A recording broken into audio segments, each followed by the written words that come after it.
नमस्कार दोस्तों, स्वागत है आपका हमारे YouTube चैनल में। आज मेरी शादी हो रही थी। मैं शादी के लिए बिल्कुल भी राज़ी नहीं थी। मैंने अपने माँ बाप को साफ मना कर दिया था कि मैंने शादी नहीं करनी। मेरे शादी न करने के पीछे एक बहुत बड़ा राज छिपा हुआ था।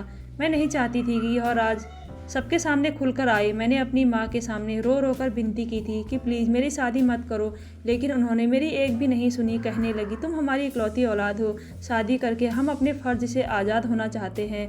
हमारे बाद तुम्हारा क्या होगा, यह सोचकर ही हमें डर लगता है। शादी एक ऐसा मजबूत बंधन है कि तुम अपने पति के साथ खुशहाल ज़िंदगी गुजारोगी और हम भी सुकून से मर सकेंगे। मेरी जिद देखते हुए मेरी माँ ने मेरे सामने हाथ भी जोड़ दिए थे। मैं अपनी माँ को यूँ रोते हुए नहीं देख सकती थी। मजबूरी में सही, लेकिन मैंने इस रिश्ते के लिए हाँ कर दी थी। मैं दुल्हन बनी आज अपने पति के घर आई थी। मेरी ननद ने मुझे कमरे में बिठाया। मैं बहुत ज़्यादा डरी हुई थी।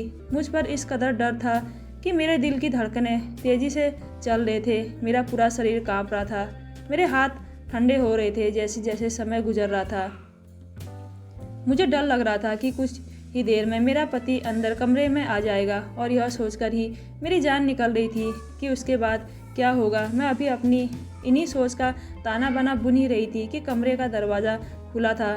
सामने मेरा पति आनंद खड़ा था। उसे देखकर तो जैसे मुझे लगा मेरा अगला सांस ही नहीं आएगा, क्योंकि दिल में कुछ होने लगा था। उसने एक नज़र मुझे देखा। पता नहीं क्यों उसके माथे पर बल पड़े हुए थे। वह अभी तक कमरे के दरवाजे पर ही खड़ा हुआ था। कमरे का दरवाज़ा जोर से उसने बंद किया था और फिर से बाहर चला गया। मेरा दिल तो जैसे दरवाजे के बंद होने पर यूँ लगा जैसे सीने में थम जाएगा। कुछ ही देर हुई थी, मेरे कमरे का दरवाज़ा दोबारा खुला तो मेरी जेठानी बदहवासी के आलम में अंदर दाखिल हुई थी।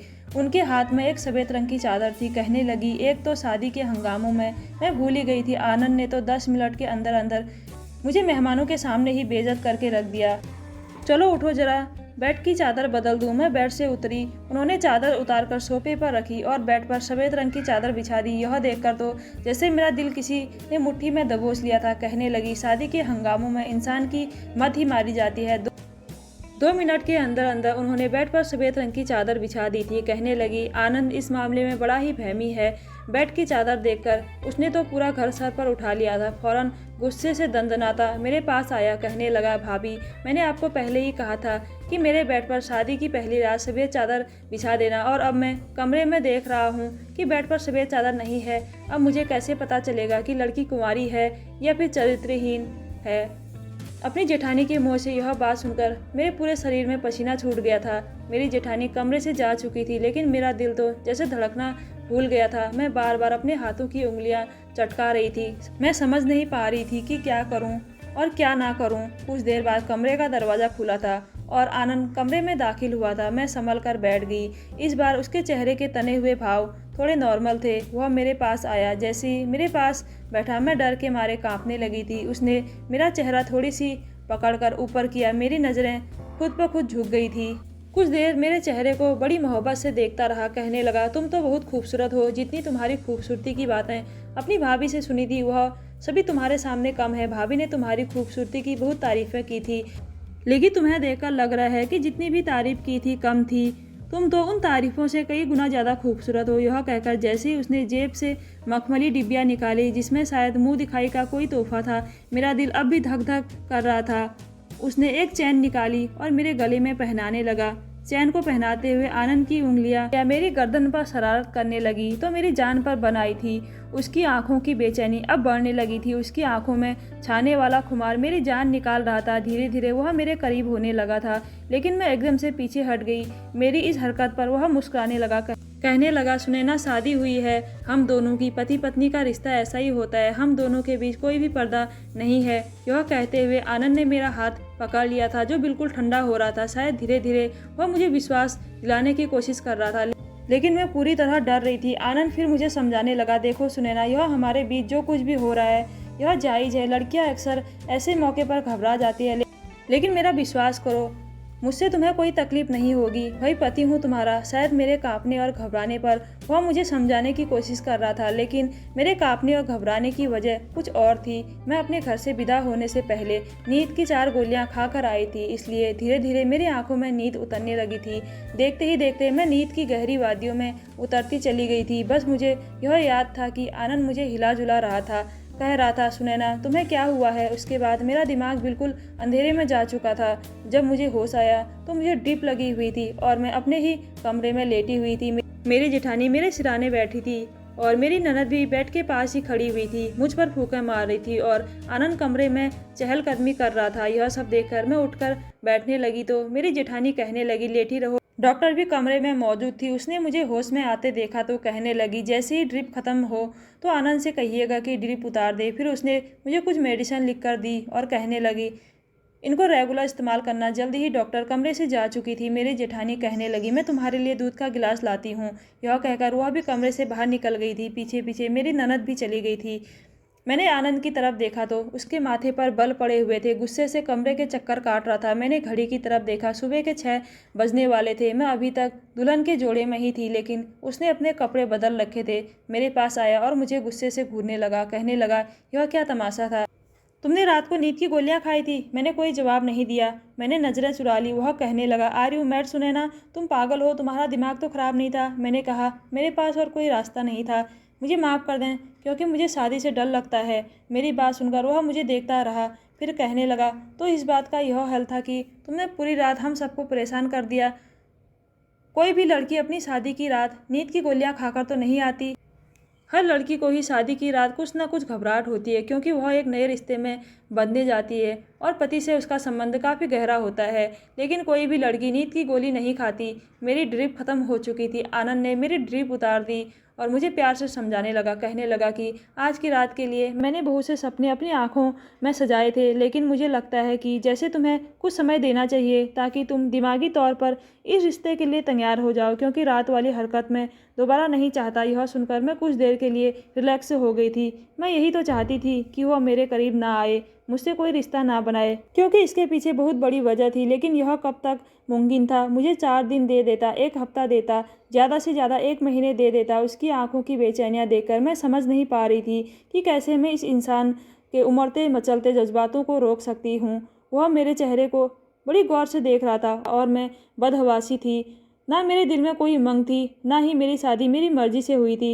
यह एक ज़बरदस्ती का बंधन था। लेकिन खैर, मेरा सारा डर उस बेडशीट से आता था जो मेरे लिए मौत का पैगाम लेकर आती थी। अगर उस रात मैंने मेडिसिन ना खाई होती। आनंद कहने लगा, कितनी खूबसूरत और मासूम हो, तुम्हें देखकर मेरा दिल मुझे बेईमानी पर उकसाता है। लेकिन खैर, तुम्हारा ख्याल तो रखना ही पड़ेगा, क्योंकि यह मेरी जिम्मेदारी है। यह कहकर वो वहाँ से उठकर चला गया था। कुछ देर बाद मेरी जेठानी मेरे लिए दूध का गिलास लेकर आई। मुझे दूध पिलाकर उसने मुझे सोने के लिए कह दिया। मैं दोबारा लेट गई और सो गई। मेरे ससुराल में ज़्यादा लोग नहीं थे। मेरी एक ननद थी, वह भी शादीशुदा थी। मेरे एक जेठ और जेठानी थी, वह अपने अलग घर में सेटल थे, अभी सिर्फ शादी के लिए इस घर में आए हुए थे। मेरी जेठानी और मेरी ननद का व्यवहार मेरे साथ बहुत ही अच्छा था। आनंद ने 2-3 दिन मुझे कुछ नहीं कहा था, बस मुझे अपने रिश्ते के बारे में बताता रहता कि पति पत्नी का रिश्ता ऐसा ही होता है। इन 3 दिनों में मैं यह जान चुकी थी कि वह कभी भी इस्तेमाल की हुई चीज़ इस्तेमाल में नहीं लाता था। कहता, मुझे नफ़रत है ऐसी चीज़ों से जो किसी और ने इस्तेमाल की हो। एक बार खाने के बीच में मेरे जेठ ने आनंद के गिलास से पानी पी लिया था और वही गिलास मेरे जेठ ने आनंद के सामने दोबारा रख दिया। लेकिन मैंने देखा कि आनंद ने दूसरा गिलास उठाया और उसमें पानी पिया था। यहाँ तक कि एक बार तो मैंने उसका तौलिया इस्तेमाल कर लिया तो वह मुझ पर ही गुस्सा होने लगा। कहने लगा, कोई मेरी चीज़ों को इस्तेमाल करे तो मुझे बहुत गुस्सा आता है, मुझे इस्तेमाल की हुई चीज़ बिल्कुल भी पसंद नहीं है। कहने लगा, प्लीज़ मेरी चीज़ें इस्तेमाल मत किया करो सुनैना, मुझे बहुत इरिटेशन होता है। जैसे जैसे समय गुजर रहा था मेरा दिल था जैसे थम रहा था, क्योंकि जिस हरकत को मैं अपने साथ लाई थी वह इतनी भयानक थी कि कोई भी मर्द उसे बर्दाश्त नहीं कर सकता। और आनंद की आदत जिस तरह की थी, मेरा दिल उस वक्त यही सोचकर कांपने लगा कि जब मुझसे दोबारा अपने रिश्ते के हक को वसूल करेगा तो मैं क्या करूँगी। उस वक्त यह सोचकर मेरा दिल दहलने लगा था। मेरी शादी को 8 दिन गुजरे तो मैंने घर का काम भी करना शुरू कर दिया था, खाना भी बनाने लगी थी। अब तो मेरी जेठानी भी अपने घर जा चुकी थी। शाम को जब आनंद अपने ऑफिस से वापस आया तो खाने के बीच में मुझे ही देख रहा था। खाने के बाद मैं किचन में जाकर बर्तन धोने लगी। वह मेरे पीछे आ गया। कहने लगा, बहुत जालिम हो, 10 दिन गुजर गए हैं हमारी शादी को, लेकिन तुम्हें मेरा बिल्कुल भी ख्याल नहीं है कि मैं तुम्हारे बिना कैसे रहता हूँ। वह मेरे पास आ गया, मेरे हाथ से बर्तन पकड़े और सिंक में रखते हुए कहने लगा, छोड़ो यह सब, चलो मेरे साथ कमरे में मेरा हाथ थामे वह मुझे कमरे तक ले जाने लगा। कमरे का दरवाज़ा बंद करके उसने कुंडी लगा दी और मैं थी कि जैसे थर थर काँपने लगी थी। मेरी धड़कनें बुरी तरह से चल रही थी। मुझे घुटन का एहसास हो रहा था। मेरी हालत ख़राब होने लगी थी। मेरे डर को देखकर उसने मुझे बेड पर बिठाया। कहने लगा, आखिर तुम्हें प्रॉब्लम क्या है सुनैना? कोई भी लड़की ऐसा नहीं करती जैसा तुम कर रही हो। वैसे तो तुम ठीक ठाक रहती हो, भाभी के सामने भी अच्छी भली बातें कर रही थी, घर के काम भी कर रही हो, सब कुछ कर रही हो, लेकिन तुम्हें मेरा एहसास नहीं है। जब भी मैं तुम्हारे करीब आने की कोशिश करता हूँ तुम बुरी तरह से कांपने लगती हो। ऐसा कब तक चल सकता है? मैंने कहा, मुझे डर लगता है। कहने लगा, मैं किस लिए हूँ? तुम्हारा सारा डर खत्म कर दूंगा, तुम्हें जरा भी तकलीफ नहीं होने दूंगा। यह कहकर उसने मेरे चेहरे पर आई लट अपनी उंगलियों से पीछे की थी। फिर धीरे धीरे वह अपने हाथों से मेरे चेहरे को छूने लगा, लेकिन मैंने फ़ौरन से उसका हाथ पीछे करना चाहा, लेकिन इस बार उसने मेरा हाथ अपने दूसरे हाथ में लेकर रोका था। कहने लगा, आज नहीं, आज तुम मुझे नहीं रोकोगी। आज अगर मुझे ज़बरदस्ती भी करनी पड़ी तो मैं पीछे नहीं हटूंगा। बहुत तड़पा लिया तुमने मुझे। अपने डर से मैं अपनी मोहब्बत से दूर कर दूंगा। यह कहकर उसने बाल खोल दिए थे। मेरी हालत यह थी कि मैं अपने आंसू बड़ी मुश्किल से रोके हुई थी। इससे पहले कि वह मेरे और करीब आता, मैंने अपना हाथ उसके सीने पर रखकर उसे थोड़ा रोका था। मैंने कहा, आनंद प्लीज़ मुझे थोड़ा सा समय और दें। कहने लगा, नहीं, बिल्कुल भी नहीं। उसकी शरारतें धीरे धीरे बढ़ती चली जा रही थी। उसकी गरम गरम सांसें मेरी गर्दन पर पड़ने लगी थी और एकदम ही मैंने उसे खुद से पीछे किया था। मैंने कहा, आनंद मुझे घुटन हो रही है, ऐसा लगता है मुझे कुछ हो जाएगा। मेरी बात सुनकर कहने लगा, अच्छा क्या हो जाएगा तुम्हें? बेहोश हो जाओगी। ठीक है, हो जाओ बेहोश, लेकिन होश में आने के बाद भी मैं तुम्हारे साथ वह सब कुछ करूँगा जिसका मैं हक रखता हूँ। मैं रोने लगी, उसे खुद से दूर करने लगी। मेरी हालत और ज़्यादा बिगड़ने लगी, लेकिन वह मुझे छोड़ने को तैयार नहीं था। अब वह मेरे बेहद करीब आ चुका था, मुझे अपनी बाहों में समेट चुका था। अब मैं कुछ नहीं कर सकती थी। मैंने खुद को उसके हवाले कर दिया, लेकिन एकदम ही जैसे उसे कुछ याद आया था, वह फौरन से मुझसे पीछे हटा। कहने लगा, वह सफ़ेद चादर तो बिछाना ही भूल गया। वह सफ़ेद चादर मेरे लिए मौत का संदेश था। इससे पहले वह मेरे पास से जाता, मैंने उसका हाथ पकड़ लिया। मैंने कहा, प्लीज़ मुझे छोड़कर मत जाओ, मुझे डर लगता है। मेरी बात पर वह हैरत से मुझे देखने लगा। कहने लगा, क्या चीज़ हो तुम भी?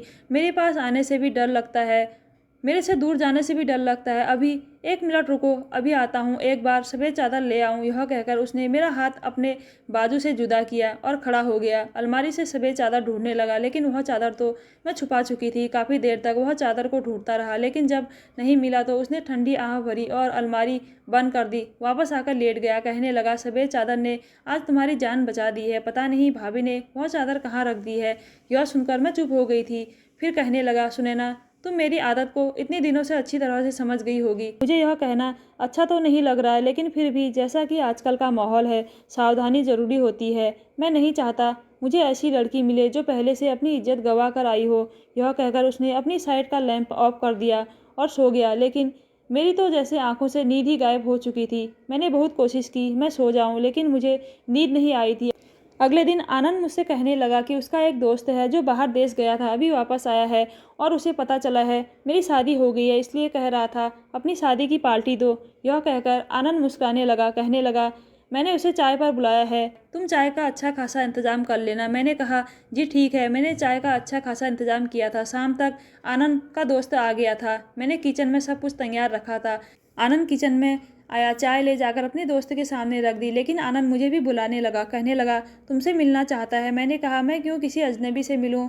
वह आपका दोस्त है। वह कहने लगा, वह मेरा बहुत अच्छा दोस्त है, इसलिए तुम्हें उसे अजनबी कहने की कोई ज़रूरत नहीं है। वो बहुत ही शरीफ लड़का है। उसने मेरा हाथ पकड़ा और मुझे ड्राइंग रूम में ले जाने लगा, लेकिन ड्राइंग रूम में जाने से पहले ही उसके दोस्त पर मेरी नज़र पड़ी थी और मेरे होश उड़ गए थे। ऐसा लगता था जैसे ज़मीन आसमान मेरी आंखों के सामने घूम रहे थे। मेरी आंखों के नीचे अंधेरा छा गया और मैं वहीं बैठ गई। आनंद कहने लगा, सुनैना, क्या हुआ तुम्हें? चलो मेरे दोस्त से एक मुलाकात कर लो, वह तुम्हें देखना चाहता है। मैंने कहा, आनंद, पता नहीं क्यों मेरा सर चकरा रहा है। मैं कुछ देर अपने कमरे में आराम करना चाहती हूँ। मेरी हालत को देखते हुए आनंद ने मुझे कुछ नहीं कहा और खुद ही अपने दोस्त के पास चला गया और मैं कमरे में चली आई थी। मेरे डर की असली वजह वही तो इंसान था जो अभी अभी आनंद का दोस्त बना ड्राइंग रूम में बैठा था। मैं फूट फूट कर रोने लगी। यही कड़वी हकीकत थी जिसे मैं भूल जाना चाहती थी, लेकिन किस्मत को कुछ और ही मंजूर था। रौनक से मेरी पहली मुलाकात एक स्टोर पर हुई थी। हम दोनों एक ही न्यू ईयर कार्ड लेना चाहते थे। इत्तेफाक ऐसा था कि वह कार्ड बस एक ही था जिस पर हमारी बहस हुई थी। न्यू ईयर का वो कार्ड ऐसा था कि हम दोनों को वही कार्ड पसंद आया था। सेम वैसा ही कार्ड दूसरा उस शॉप में नहीं था। हम दोनों इस कार्ड को लेकर बहस करने लगे, लेकिन थोड़ी देर बाद रौनक ने वह कार्ड मुझे दे दिया था। लेकिन उस कार्ड पर उसने अपना नाम और नंबर भी लिख दिया था। जब मैंने घर आकर देखा तो उसका नाम और फ़ोन नंबर लिखा हुआ था। काफ़ी खूबसूरत नौजवान था, लेकिन खैर मुझे उसकी हरकत पर गुस्सा आया था, क्योंकि अब वह कार्ड मेरे किसी काम का नहीं था। अगर मैं अपनी फ्रेंड को वह कार्ड देती तो उस पर उस लड़के का नाम और फ़ोन नंबर लिखा हुआ था, और मैं वह कार्ड अपनी फ्रेंड को नहीं दे सकती थी। मैंने गुस्से में इस नंबर को डायल किया और उसे डांटने लगी कि तुमने अपना नंबर इस कार्ड पर क्यों लिखा, अभी मेरे किसी काम का नहीं है। खैर यहीं से हमारी बातों का सिलसिला शुरू हुआ था, जो बढ़ते बढ़ते बहुत आगे तक चला गया था। मुझे रौनक से मोहब्बत हो गई थी और वह भी ऐसे ही मुझसे मोहब्बत करता। पहले पहले तो हमारे बीच सिर्फ बातें ही होती थी, लेकिन धीरे धीरे वह मेरी तारीफ़ें करने लगा कि पहली नज़र में ही तुम मुझे अच्छी लगती थी और जानबूझकर मैंने तुमसे बहस शुरू की थी। मुझे उस कार्ड से कोई दिलचस्पी नहीं थी। मैं चाहता तो दूसरा कार्ड भी ले सकता था। मुझे दिलचस्पी तो तुमसे थी, इसलिए मैंने अपना नंबर लिखकर दे दिया था। पहले तो मेरा इरादा उससे सिर्फ दोस्ती करने का था, जैसे कि मेरे दोस्तों ने कर रखी थी, लेकिन मैं नहीं जानती थी यह दोस्ती मोहब्बत में बदल जाएगी और वह मुझे बहुत प्यारा हो जाएगा। 6 महीने में ही हमारा यह हाल था कि हम एक दूसरे के बगैर रह नहीं सकते थे। अब हमारे बीच किसी भी बात का कोई पर्दा नहीं रहा था। हम एक दूसरे से हर तरह की बातें शेयर करने लगे थे, वह बातें भी जो हमें नहीं करनी चाहिए थी। शैतान जब इंसान पर हावी होने लगता है तो उसकी अकल ख़त्म हो जाती है। हमारे साथ भी कुछ ऐसा ही हुआ था। धीरे धीरे मैं बहकने लगी थी, अपनी राह से भटकने लगी थी। शायद वह उम्र ही कुछ ऐसी जज्बाती उम्र होती है। उस समय मैं इंटर क्लास में थी और मेरी उम्र 17 साल की थी। यह ऐसी नाजुक उम्र होती है कि लड़कियां बहुत जल्दी अपनी राह से भटक जाती हैं। एक बार मुझे रौनक ने बाहर मिलने के लिए बुलाया था। मेरा अपना खुद यह हाल था कि अब बातों से मन नहीं भरता था। मैंने सोचा कि एक मुलाकात कर लेनी चाहिए और मैं उससे मिलने के लिए चली गई। एक दूसरे को देखकर हमारे जज्बात उभरने लगे थे, बेकाबू होने लगे थे। मुलाकातों का सिलसिला जारी हो गया और एक बार वह सब कुछ हो गया जो नहीं होना चाहिए था। मैं तो उस दिन कॉलेज के लिए निकली थी, लेकिन असल मकसद तो रौनक के साथ मुलाकात करना था। पहली मुलाकात में हम एक कैफ़े में मिले थे। एक दूसरे को देखकर हमारा मन नहीं भरा था। हम एक दूसरे के और भी करीब होना चाहते थे। मैं इस बार रौनक से ये भी कहना चाहती थी कि वह अपना रिश्ता मेरे लिए भेज दे। हालांकि चाहत तो उसकी भी यही थी। वह मुझे अपने एक दोस्त के फ्लैट पर ले गया। हालांकि उसके फ्लैट में मुझे थोड़ी सी घबराहट हो रही थी, लेकिन धीरे धीरे मेरी घबराहट कम होने लगी थी। रौनक मुझे बताने लगा कि मैं अपने बड़ी भाई के पास इटली जा रहा हूँ। 3 साल बाद वापस लौटूंगा और फिर तुम्हारा रिश्ता मांग लूँगा। 3 साल में अच्छा भला सेटल हो जाऊँगा। तुम्हारे घर वाले रिश्ते पर एतराज़ नहीं करेंगे। रौनक की बातें सुनकर मेरी आंखों में आंसू बहने लगे। मैंने कहा, रौनक, मैं 3 साल कैसे गुजारूंगी तुम्हारे बगैर? मैं तो मर जाऊँगी। आंखें तो उसकी भी नम थी। पता ही नहीं चला कि कब मैं रोते रोते उसके करीब हो गई थी। मैंने उसके कंधे पर सर रख दिया और रोने लगी थी। हम दोनों का ही मिलन पहली बार था। रौनक की ज़िंदगी में भी मुझसे पहले कोई लड़की इतने करीब नहीं हुई थी और ना ही मेरी ज़िंदगी में कोई लड़का आया था।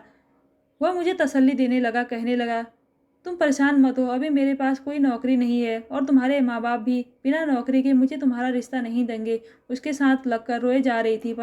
पता नहीं कब रौनक पर खुरापाती सी चढ़ने लगी थी और वह मुझे धीरे धीरे अपनी बाहों में भरता चला गया था। कहने लगा, मैं भी तुम्हारे बगैर कैसे जाऊंगा? मुझे एक यादगार मुलाकात दे दो ताकि मैं वहां पर जब भी उदास हूं तो तुम्हें याद कर लिया करूं। इस हसीन पलों को याद करके मैं दिल को सुकून पहुंचा लिया करूं। यह सुनकर मैं एकदम से घबरा गई थी और रौनक के पीछे हटी थी। मैंने इनकार किया, लेकिन उसकी मोहब्बत के सामने मैं भी बेबस हो गई थी। मैं उसे ज़्यादा मना नहीं कर पाई। धीरे धीरे हम बेहद करीब होते चले गए और मुझे खुद भी अंदाज़ा नहीं हुआ वह मुलाकात मेरी ज़िंदगी भर का रोग बन गई थी। जब जज्बातों का पूरा तूफान ठंडा हुआ तो मैं अपना सब कुछ खो बैठी थी। मैं बस रोए जा रही थी। वह शर्ट पहनते हुए कहने लगा, मैं तुमसे कभी भी बेवफाई नहीं करूँगा। मैंने कहा, रौनक, मुझे डर लग रहा है, अगर देर हो गई तो मैं क्या करूँगी? कहने लगा, तुम्हें कुछ नहीं होगा, अभी तुम सिर्फ इंटर में हो।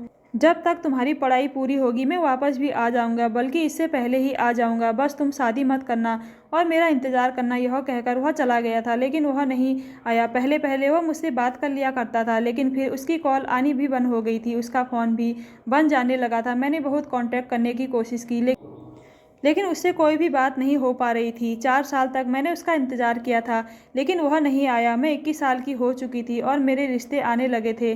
मैं अपने माँ-बाप को कभी कोई बहाना कर देती और कभी कोई बहाना कर देती, लेकिन आनंद के रिश्ते में ऐसी कोई कमी नहीं थी कि मैं इनकार कर सकती हूँ। वह खूबसूरत हैंडसम लड़का था, उसमें कोई भी कमी नहीं थी। फिर मैं कैसे इनकार कर सकती थी? मेरे माँ-बाप ने मेरी उससे शादी कर दी और मैं उसकी पत्नी बनकर उसके घर आ गई। लेकिन जैसे ही शादी की पहली रात सफ़ेद चादर बिछाई गई, मैं अजीब घबराहट में घिर गई थी, क्योंकि फिर वह जान जाता कि मैं पवित्र नहीं हूँ। और अब तो रौनक मेरे सामने आकर खड़ा हो गया था। वह क्यों आया था जब 4 साल में भी नहीं आया? तो अब क्यों मेरी ज़िंदगी बर्बाद करने आ गया? मैं तो पहले से ही बड़ी मुश्किल में अपनी ज़िंदगी गुजार रही थी। मेरा पति मुझे बिना सफ़ेद चादर के अपनाने को तैयार नहीं था। उसे मेरी पवित्रता का सबूत चाहिए था, जो मैं खो चुकी थी। शाम से रात हो गई थी। आनंद मेरे कमरे में आया तो मुझे रोता देखकर पूछने लगा। मैंने कहा, मेरे सर में बहुत तेज़ दर्द है। कहने लगा, चलो डॉक्टर के पास ले जाता हूँ। मैंने इनकार कर दिया। मैंने कहा, मैं टैबलेट खा लूँगी, कुछ ही देर में ठीक हो जाऊँगी। वह कहने लगा, रौनक मेरा बहुत गहरा दोस्त है। मैं चाहता था तुम भी हमारे साथ बैठकर बातें करो। फिर आनंद कहने लगा, जानती हो सुनैना, मेरे दोस्त रौनक के साथ बहुत बुरा हुआ है। मैंने कहा, क्यों, क्या हुआ? कहने लगा, उसे एक लड़की से मोहब्बत हुई थी, लेकिन उस लड़की ने उसे धोखा दे दिया। वह तो उस लड़की के खातिर विदेश भी चला गया था, ताकि खुद को सेटल कर सके और उस लड़की से शादी कर सके। लेकिन उस लड़की ने उसे धोखा दिया। वह जहाँ गया था वहाँ उसी का एक्सीडेंट हो गया और जिसमें उसकी एक टांग भी खराब होगी। वह अब भी स्टिक के सहारे चलता है। इस एक्सीडेंट में उसका मोबाइल भी किसी ने उठा लिया और उसे वापस नहीं मिला, इसलिए उस लड़की से दोबारा बात नहीं कर पाया। जिस कंपनी से उसे नौकरी मिली थी, उन्होंने ही उसका इलाज करवाया था, लेकिन उसे 4 साल के लिए कैद कर लिया था कि जैसे ही वह ठीक हो जाएगा दोबारा से नौकरी ज्वाइन करेगा और 4 साल तक वापस हिंदुस्तान नहीं जा सकेगा। उस लड़की से वह चाहकर भी कोई बात नहीं कर पा रहा था, क्योंकि उसका फ़ोन नंबर उस फ़ोन में था जो एक्सीडेंट की वजह से कहीं मौके पर ही किसी ने उठा लिया था। जब वापस आया तो उसे पता चला कि उस लड़की की शादी हो चुकी है। उस लड़की ने उसके साथ बेवफाई की, उसका इंतज़ार तक नहीं किया, बस यही बताने के लिए आया था। फिर कहने लगा कि तुम्हें पता है मैं शादी की रात सफ़ेद चादर क्यों बिछाना चाहता था? मैंने पूछा था क्यों? कहने लगा, उस लड़की ने मोहब्बत में रौनक के साथ सारी हदें पार की थी और फिर किसी दूसरे के साथ शादी करके खुशी खुशी अपनी ज़िंदगी गुजार रही है, अपने पति को धोखा दे रही है। ऐसी बहुत सी लड़कियों के बारे में मैंने सुन रखा है। पहले तो शादी से पहले अय्याशियाँ करती हैं और पति को खबर भी नहीं होती कि उसके साथ ज़िंदगी गुजारने वाली लड़की पवित्र है या फिर अपनी इज्जत पहले ही गंवा चुकी है। अब मैं और ज़्यादा बर्दाश्त नहीं कर सकती। मैं आनंद के पास आई। मैं रोने लगी थी। आनंद ने कहा, क्यों रो रही हो? तुम्हें क्या हुआ है? मैंने उसके सामने हाथ जोड़ दिए। मैंने कहा, आनंद मुझे माफ़ कर दो। मैंने बहुत बड़ा पाप किया है। मैं तुमसे झूठ बोलकर ज़िंदगी नहीं गुजार सकती। मैंने आनंद को सब कुछ सच सच बता दिया। वह हैरत से मुझे देख रहा था। मैंने कहा, मैं तुम्हारे लायक नहीं हूँ। मैंने रौनक से मोहब्बत की थी, लेकिन पता नहीं क्यों यह पाप कर बैठी थी। मैंने 3 साल तक उसका इंतज़ार किया। मुझे लगा उसने बेवफाई की है। मैं नहीं जानती थी कि उसके साथ यह हादसा हो गया है। शादी के बाद मुझे यही डर लगता था कि तुम जान जाओगे तो मुझे नहीं रखोगे और तलाक दे दोगे, इसलिए मैं नहीं चाहती थी कि तुम मेरे करीब आओ। मैं तुम्हें सच बताना चाहती थी, लेकिन तुम्हारी आदत को देखकर मैं डर जाती थी कि तुम इस्तेमाल की हुई चीज़ दोबारा इस्तेमाल नहीं करते, फिर मुझे कैसे अपना सकते थे। लेकिन आज मैंने तुमसे अपनी हर बात कह दी है। चाहे तो मुझे माफ़ कर दो, चाहो तो मुझे सज़ा दे दो। मेरी बात सुनकर आनंद की आंखें गुस्से से लाल हुई थी। कहने लगा, यह कैसी मोहब्बत थी तुम्हारी जिसमें तुमने अपनी इज्जत गंवा दी? फिर कहने लगा, मोहब्बत और इज्जत एक साथ औरत को सिर्फ उसका पति ही दे सकता है, गैर मर्द नहीं दे सकता। मुझे अपने दोस्त रौनक की यह बात बुरी लगी थी कि उसने मोहब्बत में एक लड़की की इज्जत मांग ली थी और हमेशा उसको इस बात का बुरा भला कहता रहता था, क्योंकि यह बात बिल्कुल भी ठीक नहीं है। तुम मेरी मोहब्बत बन गई थी। शादी के 7 फेरे लेते हुए तुम्हारी मोहब्बत खुद ब खुद मेरे दिल में पैदा हो गई थी। हाँ, मैं मानता हूँ मुझे इस्तेमाल की हुई चीज़ें पसंद नहीं है, लेकिन तुम मेरी पत्नी हो। पति पत्नी एक दूसरे का वस्त्र होते हैं और वस्त्र इंसान के शरीर को छुपा कर रखते हैं, उसकी कमियों को भी छुपा लेते हैं। इसलिए मेरा फ़र्ज है कि मैं तुम्हारा ये ऐप भी छुपा लूँ। यह कहकर उसने मेरा हाथ थामा था। मैं पत्थर की बन गई थी। मैं सोच भी नहीं सकती थी कि आनंद का दिल इतना बड़ा हो सकता है। बस 1 मिनट लगा था। मेरे दिल में आनंद की मोहब्बत रौनक से भी कई गुना ज़्यादा बढ़ चुकी थी। चाहे जाने के काबिल था वह, मुझे माफ़ कर चुका था। उसने रौनक से दोस्ती भी ख़त्म कर दी थी। उसके बाद रौनक कभी हमारे घर नहीं आया था, ना ही आनंद ने कभी उसकी चर्चा की थी। मेरी शादी को 5 साल हो चुके हैं। हमारा एक प्यारा सा बेटा भी है। आनंद ने कभी मुझे मेरे अतीत के हवाले से ताना नहीं दिया था और मेरा तो यह हाल है कि मैं आनंद की दीवानी हो चुकी हूँ। उसके ज़बान से निकला हर शब्द मेरे लिए हुक्म का स्थान रखता है। असल मोहब्बत वही है जो अपने पति से की जाती है, क्योंकि वह आपको मोहब्बत के साथ साथ इज्जत भी देता है। दूसरी मोहब्बत की तरह मोहब्बत के बदले इज्जत नहीं मांगता। भगवान के लिए अपने पति से मोहब्बत करें, ना कि गैर मर्द से। गैर मर्द की चार मोहब्बत की बातें सुनकर अपनी इज्जत को दांव पर ना लगाएं। धन्यवाद दोस्तों।